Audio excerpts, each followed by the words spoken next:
Jean chapitre 20, versets 25 et 27.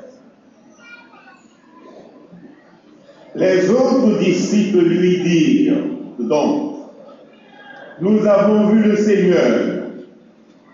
Mais il leur dit, si je ne vois dans ses mains la marque des clous, et si je ne mets mon doigt dans la marque des clous, et si je ne mets ma main dans son côté, je ne croirai point.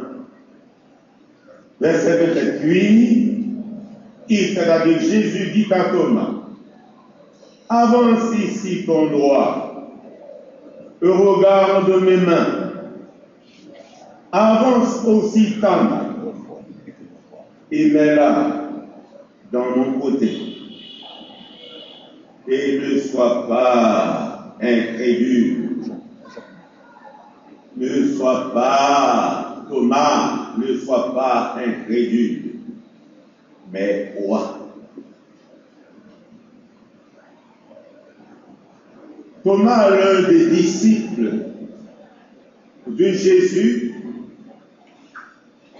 était notoirement connu pour son incrédulité.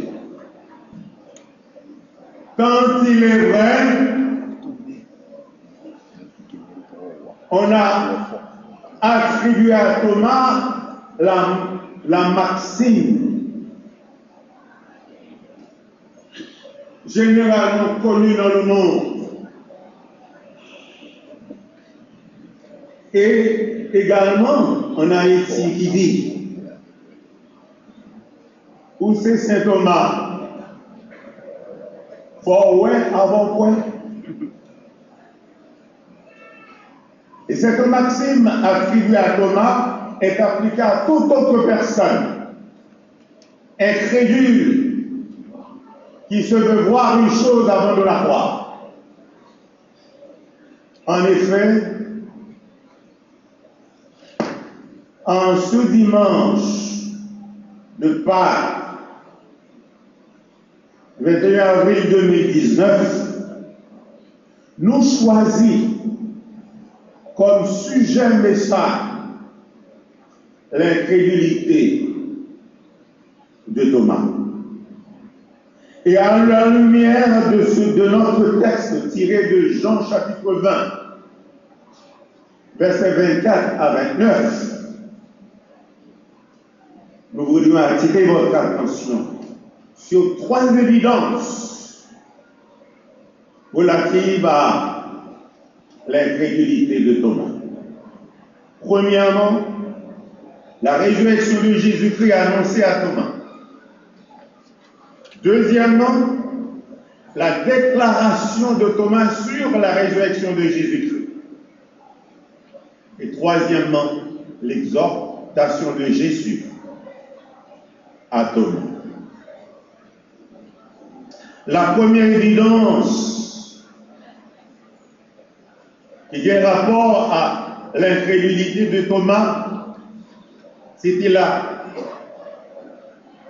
résurrection de Jésus-Christ annoncée à Thomas. Il est rapporté au verset 19 de ce chapitre 20 que le soir du dimanche de la résurrection, Jésus-Christ est présenté au milieu des disciples qui se trouvaient dans la chambre haute.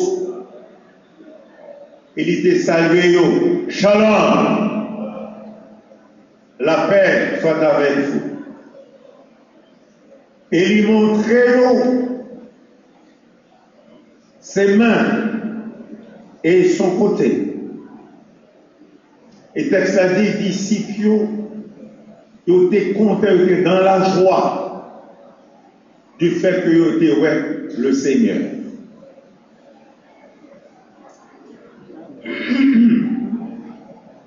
Et le Seigneur de nouveau salue Dieu, Shalom,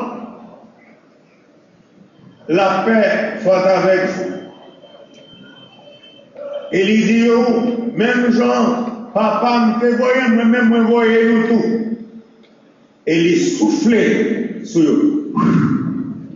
Les souffler sur eux. Le fait que Jésus-Christ ait soufflé sur ses disciples, c'était la promesse de la réception du Saint-Esprit pour la mission qu'ils auront dans le monde. Et le Seigneur Jésus a ajouté quelque chose d'autre. Il dit, ceux à qui tu pardonneras les péchés, ils seront pardonnés, et ceux à qui tu les retiendras, ils seront retenus. Moi, je voudrais attirer l'attention sur ce fait, bien-aimés frères et sœurs. La résurrection de Jésus-Christ, ce n'est pas une résurrection spirituelle. Il y a un peu de monde mal affermi qui dit que Jésus-Christ va ressusciter encore. Résurrection de Jésus-Christ, c'est une résurrection spirituelle. Non, mille fois non. La résurrection de Jésus-Christ, c'est une résurrection corporelle. Et d'ailleurs, l'éprouver par le fait de les présenter au milieu des disciples, les saluer. Et non seulement le salut, lui montrer eux-mêmes. Marc, non, même. Et il montrait aussi côté. Les soldats romains étaient persécutés. Et deuxièmement, la résurrection de Jésus qui était apporter la paix aux disciples. Ils n'ont pas troublé, ils n'ont pas inquiet. Parce que le Seigneur présentait au milieu d'eux et il saluait la paix soit avec vous. Et matin, ou même mon frère, ma soeur, ou même ami, est-ce que la résurrection de Jésus-Christ portait pour vous la paix aujourd'hui? Est-ce que la paix de Jésus-Christ dans la vie où cette paix que le monde n'a pas capable était déjà déclarée dans Jean 14, verset 27. Je vous laisse la paix, je vous donne la paix. Je ne vous le donne pas comme le monde donne, que votre cœur ne s'alarme point, ne se trouble point, ne s'alarme point. Est-ce que aujourd'hui, vous sentez que plusieurs ont commémoré cette résurrection? Est-ce que ou bien la paix de Jésus dans la vie? Sauf pas gagner, nous devons rechercher cette paix. Et troisièmement, la résurrection de Jésus qui a apporté la joie aux disciples. Ils étaient contents, ils étaient heureux. Et ils étaient manifestés ces joies du fait que nous dévouons le Seigneur et vous-même. Est-ce que vous sentez la joie de Jésus-Christ dans la vie aujourd'hui? Cette joie, ce n'est pas une joie éphémère, passagère. C'est la joie du salut. C'est la joie d'être sauvé. C'est la joie d'appartenir au Seigneur. Et ce n'est pas sans raison que l'apôtre Paul il a exhorté les chrétiens de Philippe dans sa lettre au chapitre 4, verset 4, il dit, réjouissez-vous toujours dans le Seigneur. Je le répète. Réjouissez-vous toujours dans le Seigneur. Ah oui, la joie, pour capable gagner pour quelque temps, et surtout ces jours-ci, je me demande ce qu'est la joie, mais un bon joie qu'on doit gagner dans la vie, c'est la joie de votre salut. La joie de Jésus-Christ, portée pour vous-même par sa résurrection. Et nous joignons que la résurrection de Jésus-Christ est portée une promesse. C'était la promesse du Saint-Esprit. Promesse qui a accompli le jour de la Pentecôte, depuis le jour où tu dit oui à Jésus-Christ, où tu as accepté Jésus-Christ comme sauveur personnel, le Saint-Esprit vit dans la vie. Amen. Lorsque le Seigneur Jésus-Christ est présenté au milieu des disciples, Thomas pas là. Il n'est pas parmi les disciples. Lorsque Thomas est retourné parmi eux, il a annoncé à Thomas que le Seigneur, nous avons vu le Seigneur, il est ressuscité. Et non seulement il salue nous, et non seulement que le salue nous, il montre nous-mêmes, il montre nous protéger.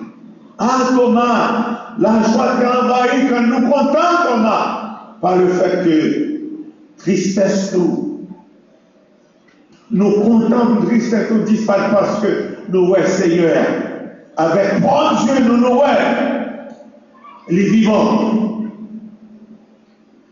Thomas a accueilli bonne nouvelle ça à cœur joie. Au contraire, Thomas est animé ou traversé par un autre sentiment d'incrédulité, un sentiment d'un sceptique, parce que Thomas avait le temps de parler de ça, de la résurrection du Maître. Et ça mène nous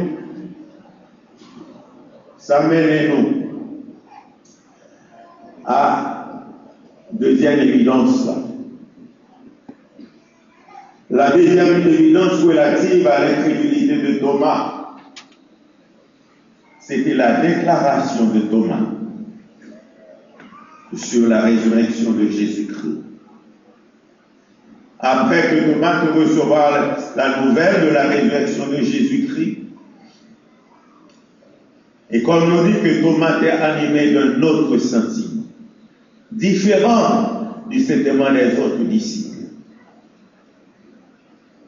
Et ça t'a porté à faire cette déclaration sur la résurrection de Jésus-Christ, nous lisons au verset 25b.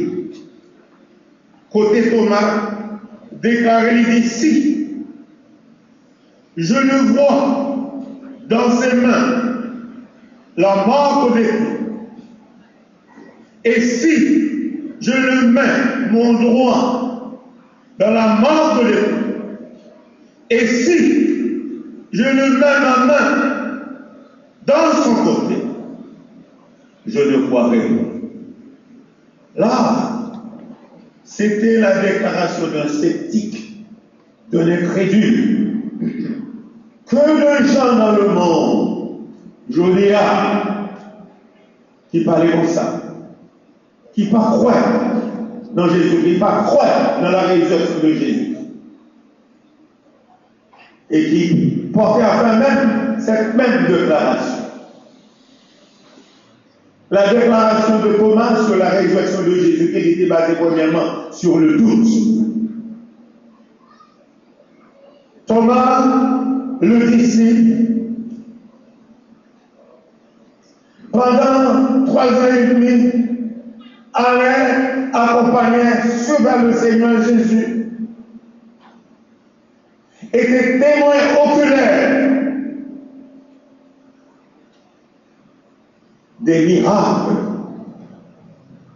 opérés par le Seigneur Jésus-Christ. Témoin oculaire et qu'on a témoin avec propres yeux des affamés rassasiés, des aveugles, des boiteux, des paralytiques, des sourds, des démoniaques guéris. Oui. Thomas était témoin oculaire de la puissance, de l'autorité absolue de Jésus-Christ. Il était témoin oculaire de la résurrection de Lazare. Thomas est là. Et Thomas entendait ces paroles que Jésus-Christ a déclaré en Jean 11, verset 25. Je suis la résurrection et la vie.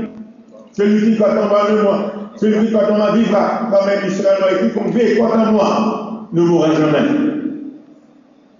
Thomas, t'es témoin de toutes ces choses, de la puissance de Jésus-Christ. Et Thomas, t'es douté que son Sauveur, que son Seigneur, son Maître soit ressuscité des morts. Combien de nous, là matin, qui doutait de la résurrection de Jésus-Christ? Le doute est un péché. Le doute est un péché. Et le Seigneur Jésus-Christ est vivant au siècle des siècles. Et deuxièmement, la déclaration de Thomas sur la résurrection, concernant la résurrection de Jésus-Christ, était basée sur des preuves visibles,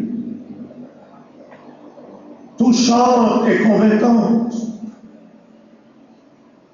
Une première preuve visible que Thomas demandait, c'est qu'avec grands yeux, followait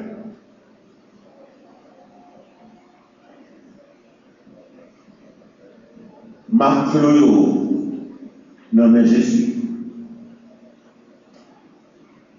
Thomas te fait appel au deuxième sens, à la vue. Et si les pas ouais, ça aurait ouais, véritablement ouais, avec trois yeux, Marc Loyo, dans les mains de Jésus, il pas ouais.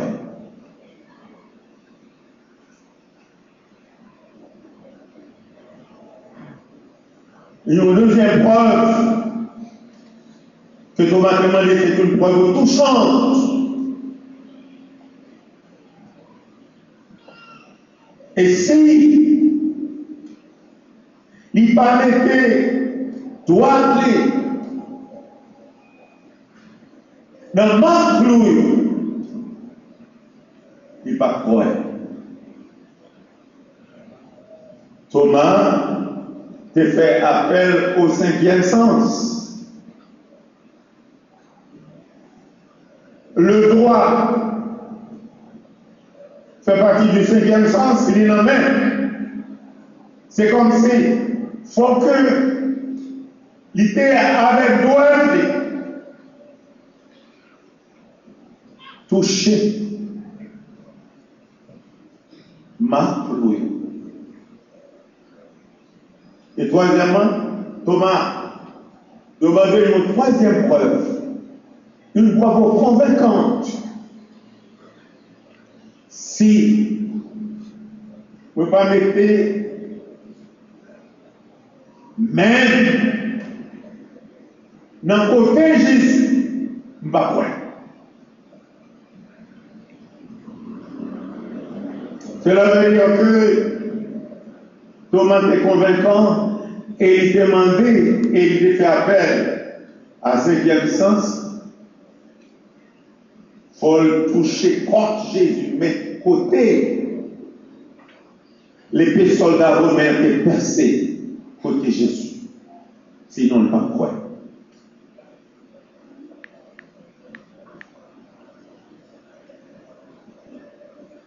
Bien-aimés frères et sœurs, Thomas te révélé l'incrédule.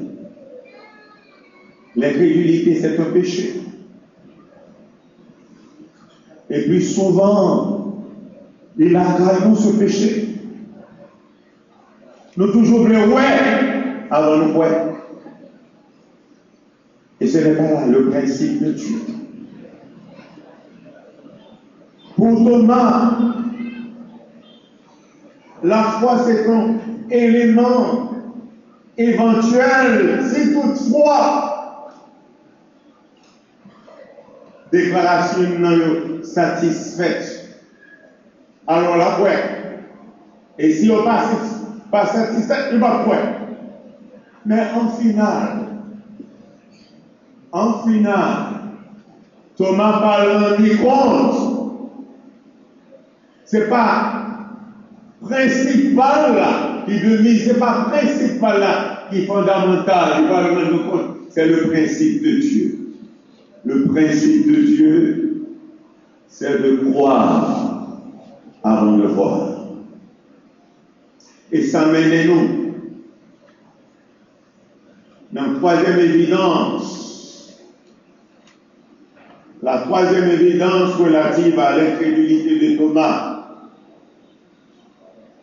c'était l'exhortation de Jésus adressée à Thomas. Le texte rapportait que le dimanche suivant, le Seigneur te présentait de nouveau au milieu des disciples et il saluait. Shalom, la paix soit avec vous. Et puisque c'était Thomas qui t'est intéressé ce jour-là, et puisque tu t'es déplacé présent expressément pour Thomas, alors, il dit Thomas, venez, approchez. Puisque, au besoin des croyances, au dit pas des croyances, au pas prêt, venez Thomas, venez. Et dans le verset 27, là, Jésus a commencé par exhorter Thomas. Et l'exhortation de Jésus à Thomas, d'abord, est basée sur le doute qui était dans la vie de Thomas, dans l'incrédulité de Thomas.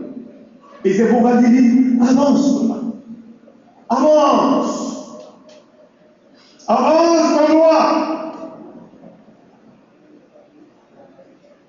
Regarde mes mains. Que vois-tu dans mes mains, Thomas? Que vois-tu dans mes mains? As-tu vu ou vois-tu la marque des clous? Un moment. Imaginez-vous. Vois-tu la marque des clous? Thomas.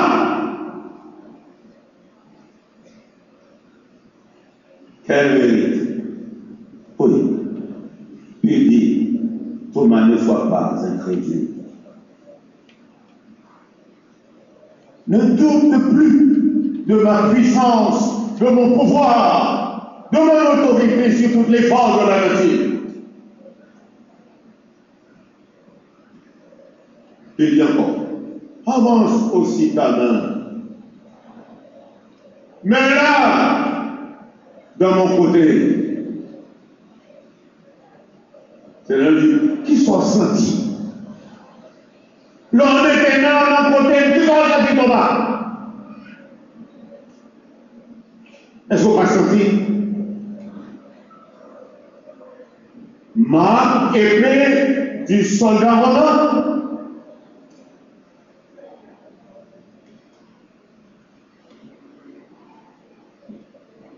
Et les frères et sœurs, il y a une fois l'on vérité présentée de vous, même pas le pas cavaler, non? Bah, elle a tellement cru, dit tellement vrai, et qui t'aime dit nous?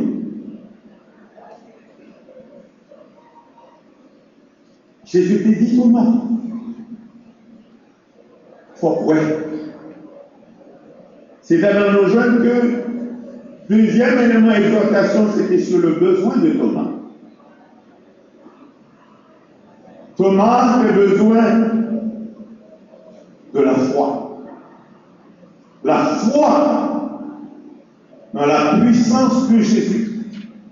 En tant que disciple, il marché pendant 3 ans et demi. Il a besoin de croire dans les miracles, dans les prodiges, même dans tout ça que Jésus a opéré. Ça arrive à nous, bien aimés frères et sœurs. Souvent,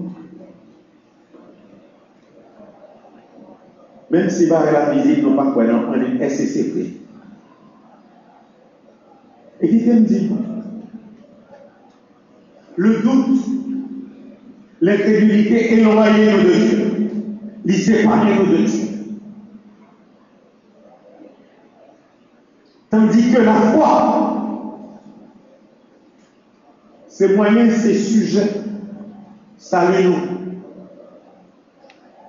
C'est sujet d'approbation à la parole de Dieu. Puisque, il dit dans Romains 10, verset 17, la foi vient de ce qu'on entend, et ce qu'on entend vient de la parole de Christ. La foi, c'est sujet, c'est moyen de bénédiction. L'homme nous lisons dans l'Épître aux Hébreux, chapitre 11, verset 1, il dit, la foi est une ferme assurance des choses qu'on espère et une démonstration de celles qu'on ne voit pas.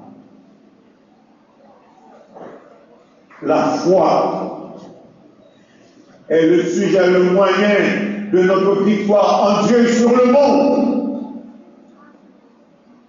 Et c'est pourquoi l'apôtre Jean, poussé par l'Esprit de Dieu, en sa lettre, chapitre 5, verset 4 et 5, il dit, tout ce qui est né de Dieu triomphe du monde. Et la victoire et triomphe du monde, c'est notre foi. Et qui est celui qui a triomphé du monde? Sinon celui qui croit que Jésus-Christ est le Fils de Dieu. Oui, bien-aimés frères et sœurs, le doute, l'incrédulité passait bien en rien. Les loyaux de Dieu, il se constitue son problème dans la vie. Il ne faut nous pas être certain quand il est question de Jésus-Christ, quand il est question de la parole de Dieu, quand il est question du Saint-Esprit, quand il est question de l'Évangile. Nous devons éviter tout doute, toute incertitude, toute incrédulité. Et d'amener de la foi, qui est le moyen de bénédiction, de la victoire dans le monde. Et nous voyons que ça qui fait encore l'objet de cette exhortation de Jésus, c'était la confession de Pierre. Ça avait poussé de Thomas. Ça avait poussé Thomas à confesser qu'il se dit devant face de la réalité. Puisque les besoins de preuve, Jésus-Christ va preuve. Et il est profondément touché. On dirait que Thomas tombé à genoux. Il dit, mon Seigneur et mon Dieu. Ça va jamais arriver où? Lorsque vous commettez une faute et que vous rendez compte de lui, vous tombez à genoux et vous dites, Seigneur, non. Pardon, Seigneur, d'avoir péché contre toi. Et c'est dans cette attitude. Thomas, c'est agenouillé et puis, ça est extraordinaire. C'est lui dit. Parce que tu as vu, tu as cru. Parce que tu as vu ces preuves-là que tu dis, tu les as vues, n'est-ce pas? Et tu as cru. Et bienheureux, ceux heureux ceux qui n'ont pas vu et qui ont cru.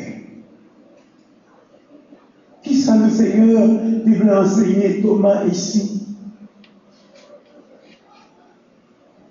Il dit, vous devez tous les miracles, tout ça que nous avons opéré, ou pas croire qu'on est à, on veut dire pourquoi, parce qu'on ouais, Mario, il y a un monde qui croit ça ou pas croire, qui laisse pour ça. C'est où, oui, c'est moi-même. Je vous dis, nous parlons de Jésus-Christ, nous parlons le nom de Jésus-Christ. Mais la Bible n'a pas d'enseigner nous. Vérité ça, que Jésus-Christ est ressuscité, les vivants c'était. Le jour viendra, n'a pas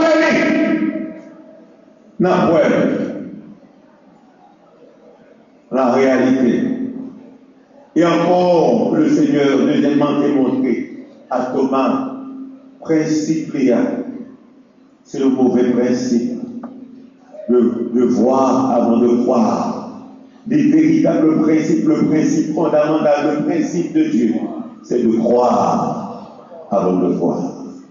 Bien-aimés frères et sœurs, c'est cette exhortation que le Seigneur Jésus a adressée à chacun de nous.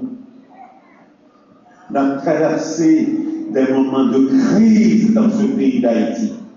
Crise politique, crise de sécurité, crise d'amour, crise de mépris, crise de rougeur. Mais pas prier. Zan en face à toutes ces choses. Ce n'est pas pour nous décourager les désespérer, mais à amener de la foi. Afin que, puisque nous croyons en Dieu, pas rien n'est impossible. Que le Seigneur aide pour nous réaliser que l'incrédulité de Thomas, c'est un péché. Mais le Seigneur a amené Thomas à confesser, à se repentir de ce péché. Et nous-mêmes, je dis, on nous apprend à nous compter sous Seigneur. Même Jean Cantique 141 français a dit, à Jésus je m'abandonne, ce qu'il me dit je le crois. Et je prends ce qu'il me donne, la couronne avec la foi. Contre celui d'honneur, tant que dure le combat.